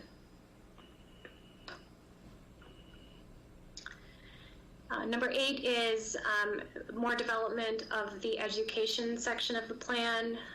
There's 2 references here on page 112 where safety is included, mentioning bikes failing to stop at traffic control devices and including a strategy to increase education and compliance in this area.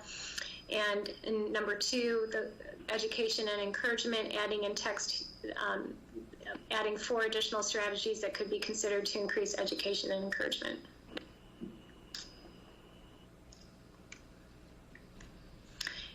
Number 9 is just clarifying the weighting of prioritization criteria, and that is a new subsection that was added. And then finally, changing the name Bike Wilmette to Bike Walk Wilmette was referenced on all pages throughout the document.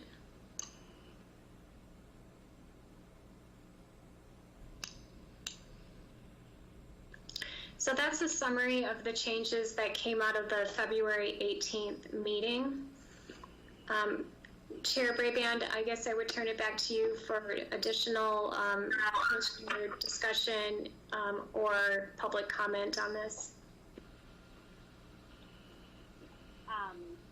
Commissioners, any additional issues associated either with these comments or something that has come up in this discussion? This is Commissioner Gates. Given the letters that we did receive, it seems like we really had sort of, apologize for leaving anyone out, but there were sort of 2 obvious categories. There were a lot of people that were just very, a general letter supporting the plan, advocating to get it going ahead. And then we had a lot of people specifically talking, about that underpass. So I think it would be nice if we could in some way address that. The obvious move to me is remove the word underpass, switch it to overpass, and that doesn't mean that we're approving an overpass, but it at least maybe sort of takes that, categorically sort of off the main plan, and now we're looking at something that addresses their biggest criticism, which makes a lot of sense to me, frankly, because the plan does currently say underpass and overpass. I think if we could perhaps at least reduce the stress on that section.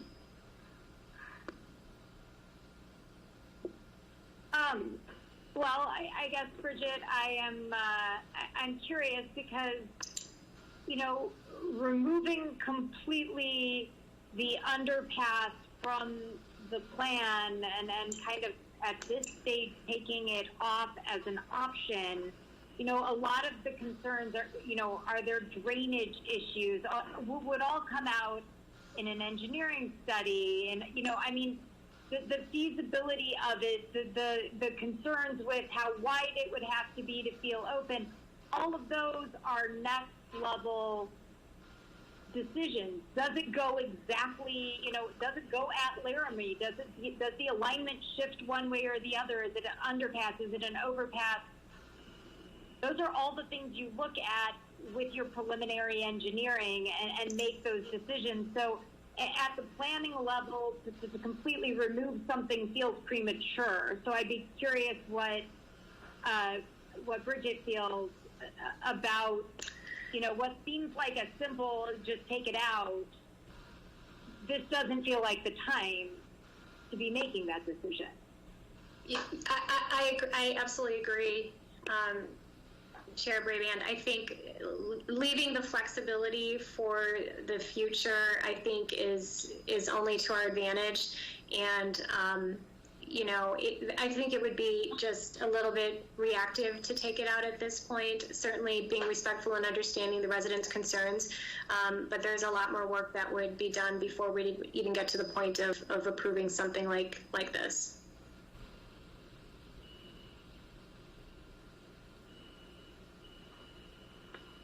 Can we get input from the planners on this?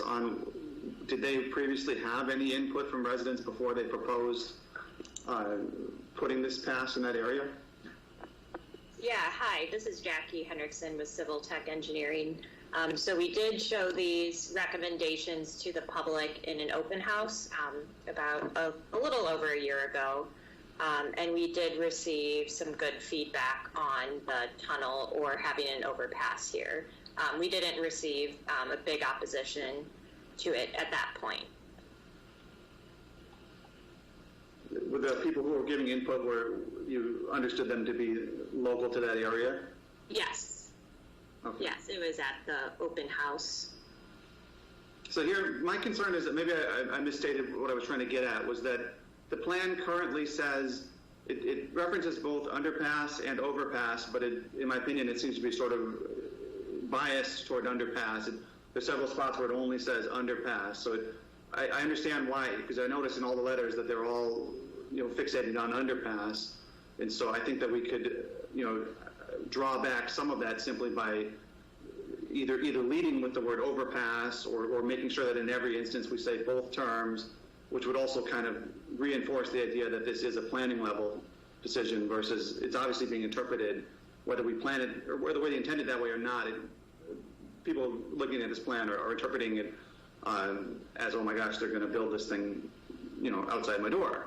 And so can we do anything, obviously education is part of it, but can we do anything to communicate it a little better?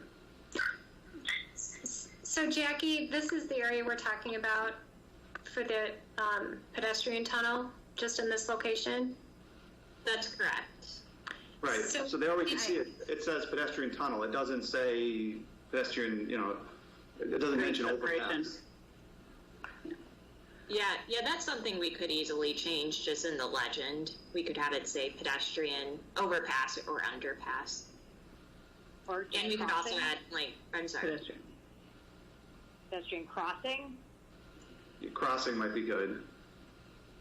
And then that should be carried. There are other spots, I don't have a list of them, of course, but throughout the document where we could make that, to make it clear throughout, so we don't have some spot where it appears to indicate a bias towards one or the other.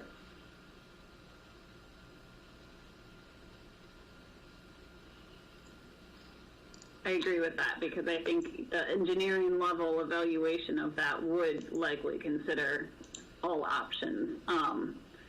My question on that is also that they frequently referenced Lake and Glenview as alternates. Now, I know Lake has extreme challenges associated with it. My question is, what made Glenview an infeasible route for pedestrian, or what makes Glenview an infeasible alternate to that caused the location of the grade separated crossing to go at Wilmette?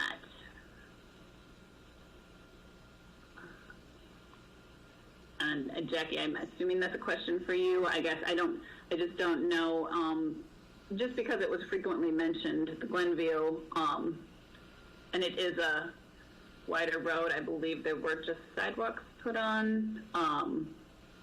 Was it a matter of distance? Was it a matter of some other challenge that I'm just unaware of because I'm not as intimately familiar with this section of town?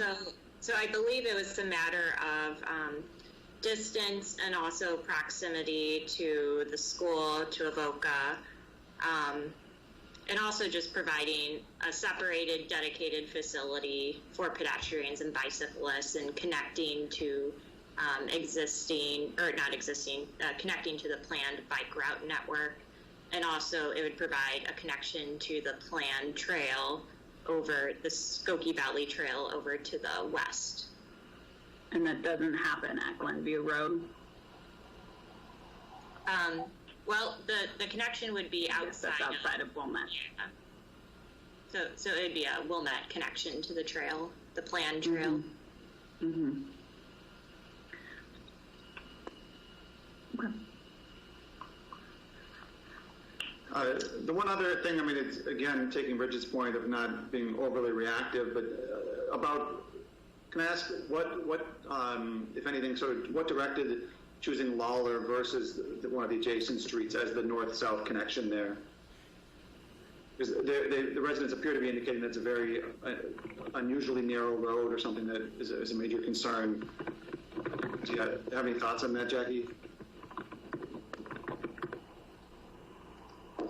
I would have to go back and look closer at the data and why exactly we chose Lawler over the other location, or potentially other locations. Because the actual connection doesn't really occur the tunnel overpass, none of that actually occurs on Lawler, right? It actually it parallels it, but it would start at Wilmette or possibly somewhere else, but Yes.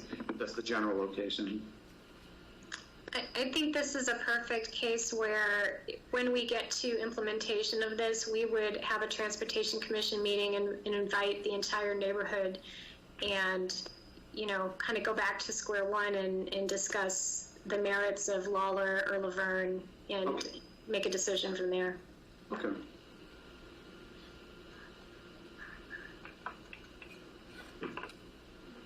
Those are my concerns. I just wanted to, it seemed that there was enough letters. I wanted to have a discussion on it. I agree with that too, because it's looking at it, it looks like, well, I think, one of the notes was that I don't know, like a conception of a bicycle boulevard is really, it's not prohibiting cars from utilizing the road. It's really just, probably likely because of the same reason that the kids feel safe running around and riding their bikes on the street. It's probably very low volume and therefore more friendly to bicycles. But I would agree that it doesn't necessarily look like that string of the network could potentially be two different streets. And I don't know how exactly that would, as long as we can say that would be vetted through a future process. I agree. I don't think it's necessarily an issue, but I think that there would need to be further conversation on which of those streets that would be implemented on, if any. But I think that's already in the plan, right? I mean, this is stating that this is the plan, but implementation is still subject to the project process. Yeah, I think that's why that additional language that was added after our last meeting was so important in order to address these things. I agree with Commissioner Gates on the tunnel versus overpass dichotomy. I think that is a good call out that we should address. And the rest of it, I think, is captured in the fact that this is all subject to, further review and comment. Mm-hmm.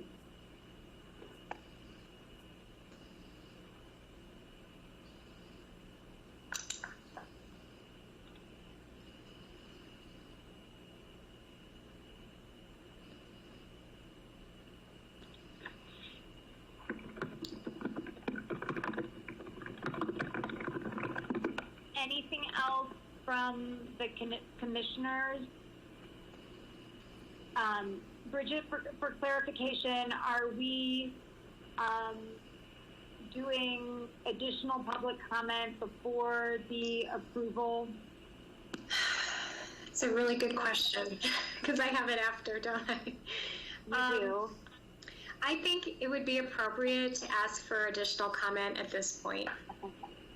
Okay.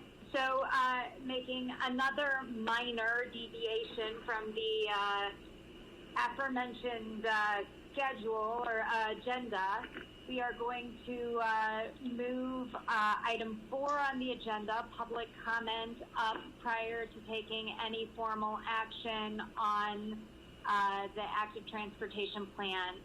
So I will need a little assistance from the staff on if any comments have additionally come in through the either email account. I think there is an option through YouTube Live that someone will have to provide if any have come in through there. As well as anybody on the meeting. Right, and then anyone who wishes to unmute who is dialed in participating in the Teams. No comments have come in through YouTube so far.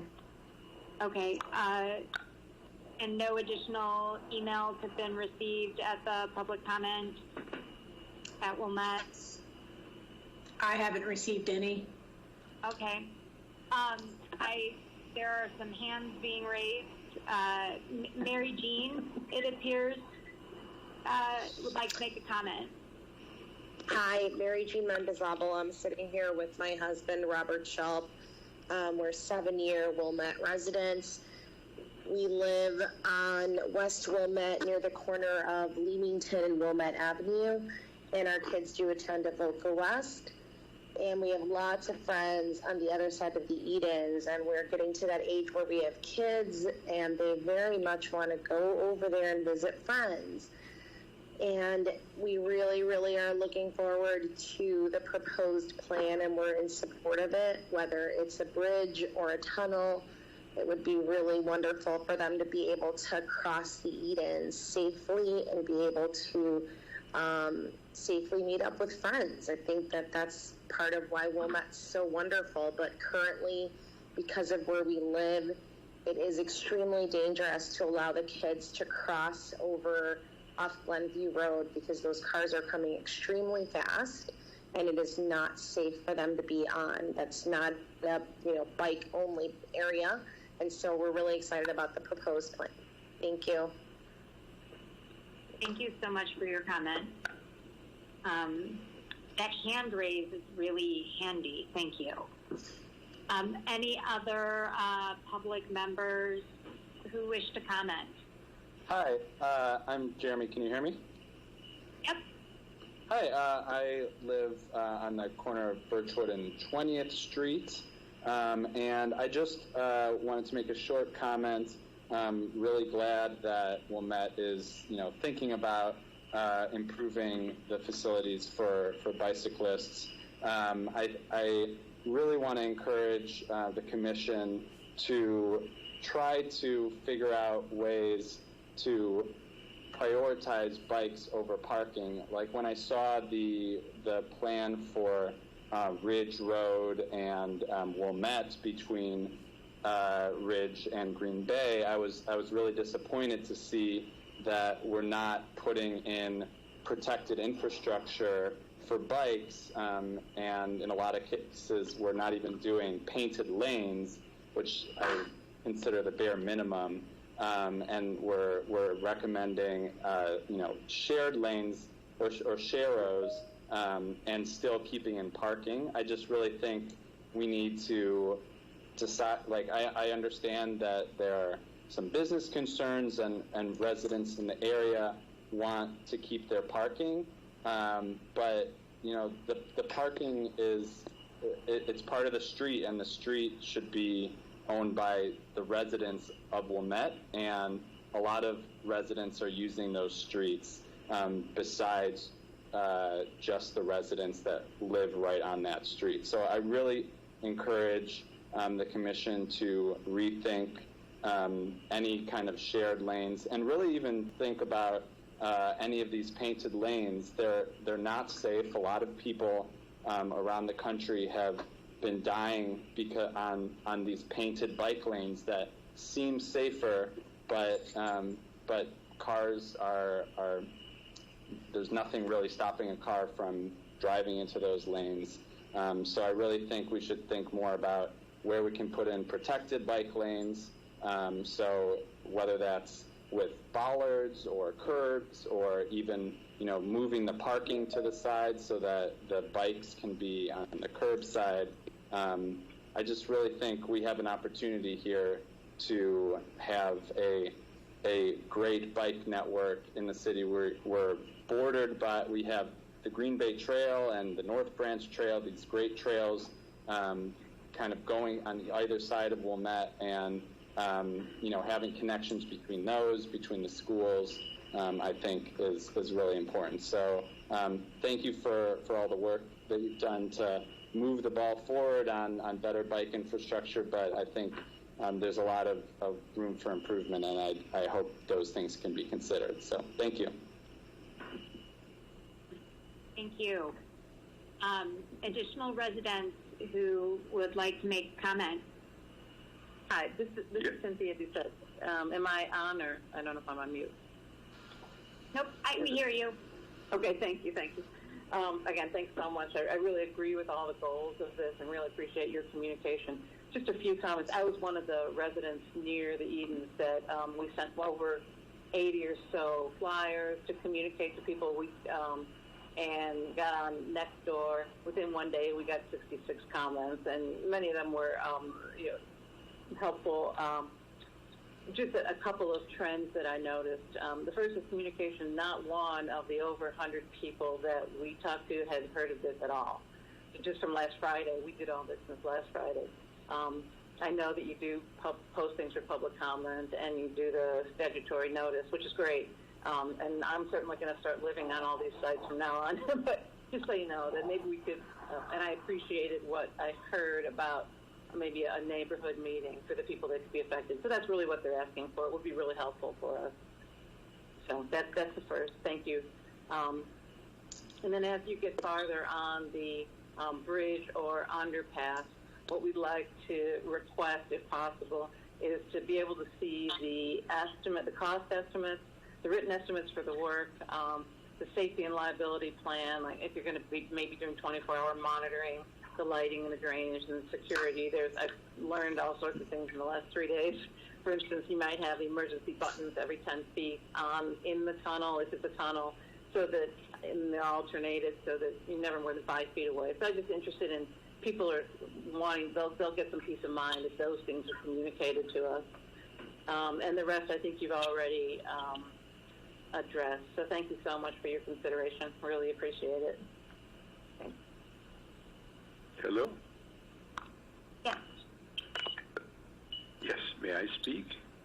Yes, absolutely.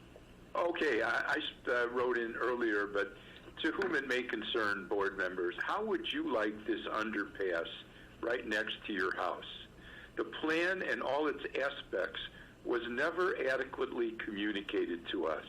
I don't believe that anyone from your group or the engineering company or whoever looked at the street when Lawler was selected. In the original plan, Lawler was called Frontage Road rather than Lawler, and I believe that, again, no one looked at our blocks on Lawler when the plan was conceived. Hibbert is a much more logical street to use than Lawler, as it doesn't have parking. If anyone on this committee had the path running in front of their house or the tunnel adjacent to their property, you would complain as well. Thank you. Could we get your name and address? Alan Dordek. Thank you. 606 Lawler. And if you notice, the majority of comments, we had in our 2 blocks more people responding than any other area. We're not against the bike path or biking or walking. What we're against is taking a tranquil street that is very narrow and having the property lessened because a bike path, which could be conceived and put somewhere else, is utilizing Lawler. Thank you. Okay. Hello? Okay. Yes. Can you hear me? Yes. I'm sorry. My name is Kenneth Scott. I'm from 748 Lawler, and my wife Jennifer and I, Scott, have lived here for quite some time. We both went to New Trier West, New Trier East, so I think we have a little bit of perspective of living in the area. And I just wanted to address the fact that we fully support all the comments by all of our neighbors, and I think that this needs to be fully addressed as a neighborhood. And I just want to make that very clear. And I appreciate your time. Do we have any other speakers? I do have one additional comment that came in through email. Okay. Okay. Kenneth and Jennifer Scott at 748 Lawler. Oh, I'm sorry. He just spoke. I guess I don't need to reread it. Go ahead. No, please, by all. I'm sorry? Read it. Okay. I said, please, by all means. Okay. He said, overall, I support the active transportation plan with the caveat being the Edens Tunnel is problematic and is totally fiscally irresponsible. Especially given this climate, it seems that we are focused on a shiny car on the CC when we were just given the pink slip at the office here.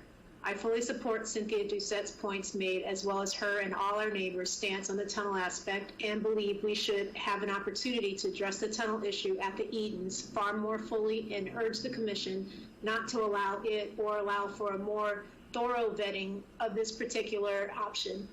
Glenview Road is 2 blocks away, and if modified correctly, can be easily modified to address this potential bicycle and pedestrian traffic. I concur with her concerns fully and hope you take all of our comments here on Lawler and in our neighborhood more fully into consideration.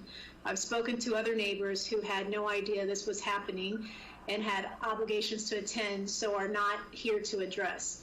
That being said, they were all for the plan overall, but none were in favor of the tunnel in particular, for a list of reasons more lengthy than Cynthia's. The tunnel in particular, again, seems fiscally irresponsible with no overall real-world plan for maintenance and upkeep. We feel it unfair that we were not notified, and here we are already without discussing potential negative impacts of this part implementation. Thank you for your time, and I hope you will defer this decision till this is more fully addressed. We're only just informed of this last night. There are prudent and suitable alternatives that won't impact us negatively, and I hope that you will hear us as we too are part of this community and will be most impacted in this aspect. Thank you for your time. Okay. Do we have any other participants on the Teams call that wish to make comment?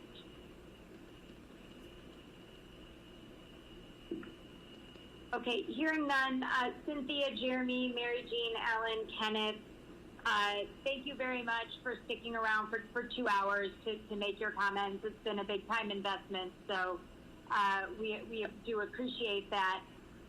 Bridget, I think, and I'll defer to you to speak more eloquently on it, but I think that the biggest thing that probably needs clarification is the feeling of the Lawler residents who feel like a decision has been made about a facility going into their neighborhood, whereas we kind of have a representative alignment showing a need to get across the Edens that is safer than what we have now. But I think that perhaps if you can explain a little more about the subsequent steps it would take to actually consider that in terms of preliminary engineering, the environmental studies that would occur, the requisite public involvement that would take place as part of that before you got into the point of making a decision to move forward with the implementation of a facility. It seems like that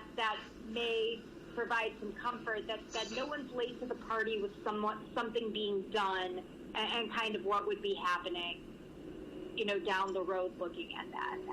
Sure. Well, you just did a really nice job kind of setting the groundwork for that.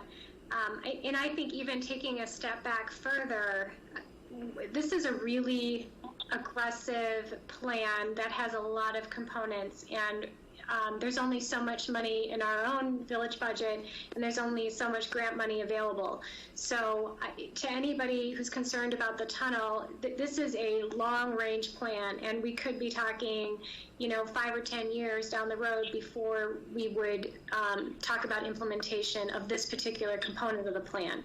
So I think kind of staff's next step is to take a look at our capital improvement program, which is basically a roadmap for all of our village projects, and overlay that with the master bike and active transportation plan, and that sets our priorities for the next 5 years. And for an example of that is we currently have a federal transportation grant for the Skokie and Lake intersection. It's a very pedestrian bike, not so much bike, pedestrian focused improvement that's also looking at a pedestrian multi-use path on Skokie between Lake and Illinois Road. Once we build that corridor, the next logical connection is a Lake Avenue overpass to get us to the Skokie Valley Trail, which is also in a phase 2 engineering study. So I think before we jump around, Commissioner Brady, and I know I kind of took a step back, but I think this is how the whole plan will work together, is we'll present to you what our capital improvement projects are, and give you recommendations on how the bike plan fits in with that. So currently, there is nothing in our capital improvement program that would put the Lawler or Wilmette Avenue tunnel at the forefront of implementation. It would be probably 5 or more years down the road. That said, once we got to that point, the first thing that we would do is come to the commission, invite the neighborhood, and basically look at the map and say, is this the best location for those bike accommodations? And the answer may be yes, the answer may be no. And that would happen with a lot of opportunity for public comment and public engagement. So once we get through that hurdle, then we enter the engineering phase. And for a project like this, we're probably 2 to 5 years of engineering study, going through the components that Commissioner Braband laid out with preliminary engineering, and then design. And then, and then the component that we haven't really talked about a lot is funding. And quite honestly, certainly in this pandemic age, it would be very unlikely for the village to be able to fund something like this completely in-house. So we would be looking for state and federal grant opportunities, and of course there's a timeline associated with that as well. So does that sort of put a little bit of perspective on where we're headed?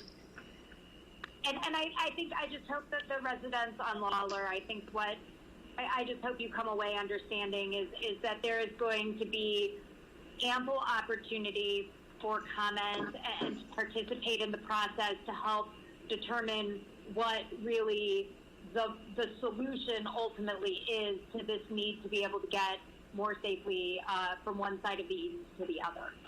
So. And just one more side note to our friends on Lawler in the neighborhood, it's not as though you would wake up one morning and see a backhoe on your street building a underpass. We would make sure that, and in fact, during the last public meeting, we sent letters to every person, every home on a proposed bike route, just to make sure that they knew that they were part of the plan and give them an opportunity to come to the public meeting. And we would do that exact same thing. So you would get a letter delivered to your door inviting you to any future Transportation Commission meetings if we were to specifically talk about a bike accommodation on your street or in your neighborhood. And to residents who haven't already done so, please sign up for our electronic newsletter on our website. If you go to the left-hand side of the homepage, you can sign up for e-news, and all public meetings specifically discussing this plan will be published there as well.